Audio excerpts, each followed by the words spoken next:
Welcome back, you beauties. Yes, Don Madge is in the house. He's going to stick around and we'll do a little bit of training in a moment so you can get your stretchy gear on.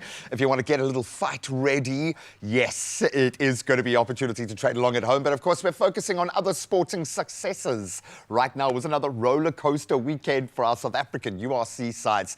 Stormers, they look great. They wrapped up their tour unbeaten thanks to a stand-up performance from URC. Absolutely brilliant. Then the Lions, they are not pretenders to the crown. They handed Ulster their first loss of the season at Ellis Park.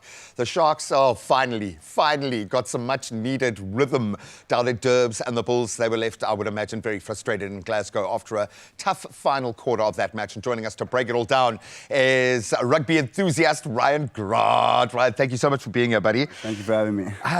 It's difficult to understand the URC because there are so many threads coming in and out, so many international agendas and different club agendas, but we love it because South African teams are rocking at the moment, except for the Bulls. Let's start there and get the ugly stuff out the way. So frustrating for this Bulls side that has probably the most attacking potential, the best balance. What went wrong for them? For sure. Like as you said, I think these tours are so crucial for the South African sides, and obviously the results that are busy happening for the Lions and the Stormers, it's looking great that we're actually getting points on the road. And the Bulls were the points in the bag team this year, weren't that's they? the type of thing, and I just think, like as you said, the Bulls aren't sticking to their set pieces and going towards like the technical game of kicking, and just it's just the unforced areas that they're losing it out there. And that's the thing, is you earn the right. I always used to say the Bulls keep earning the right to play expansive rugby because they've got some quicks in that back line. I mean, but you've got to get the solid down, the basics working. For sure. Is that the identity of the Lions? If I had to ask you to typify why they are doing so well, and they just keep proving their detractors wrong, and I love that for this franchise.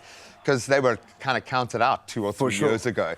What is that identity? What's working for them? For sure, again with the Lions, obviously again it starts with the pack, and the Chris Smith has been a massive signing coming in at the general there. I mean, Henku van Wyk running those Lions at 13 has been incredible. Keen Horn kicking 60-meter kicks for fun is just another story. So I think, for the highlights reel. So I think the balance between their strength up front and their flanks and their back line, I think it's been exciting times ahead there. And we love it when system beats talent. And take all due respect to a very talented Lions team, but set against the Springbok-laden team for sure around them, I love that they punch so far above their weight class.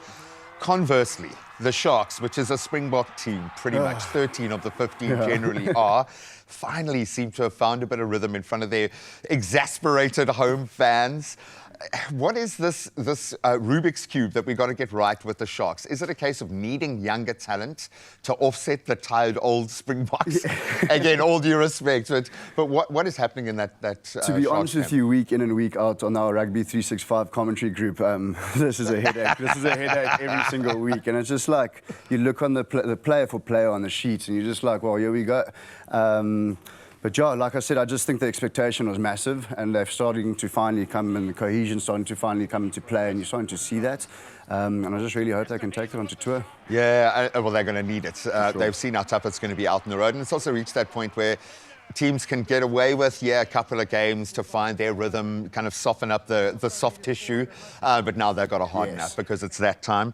Someone who needed one entire team, but obviously Sasha playing a dominant role there. But the Stormers and Jono have got it right. I think Dobber, as you said, it's been a thing of a few years where you're trying to build the depth of that side, and the amount of nines he's bringing in, Quibus as a backup, as experience. You have Dion Free, fine wine out there. It's beautiful. Thank you. Why were you looking at me like that when you said fine wine? Everyone always does that. Whenever they say Dion Fourie, even if I'm not involved in the conversation, people look across the studio to me. Okay, there is value in leadership on the field. Okay, I get that. You talk about earning the right. When you've got explosive backs, when you've got Sashas and the likes that can express themselves, you've got to have a system bedded down. As Dobbo been taking the knocks for the last few seasons to build this team, because he took a lot of flack last year. 100%, and that's not only from management side, that's been from the public as well.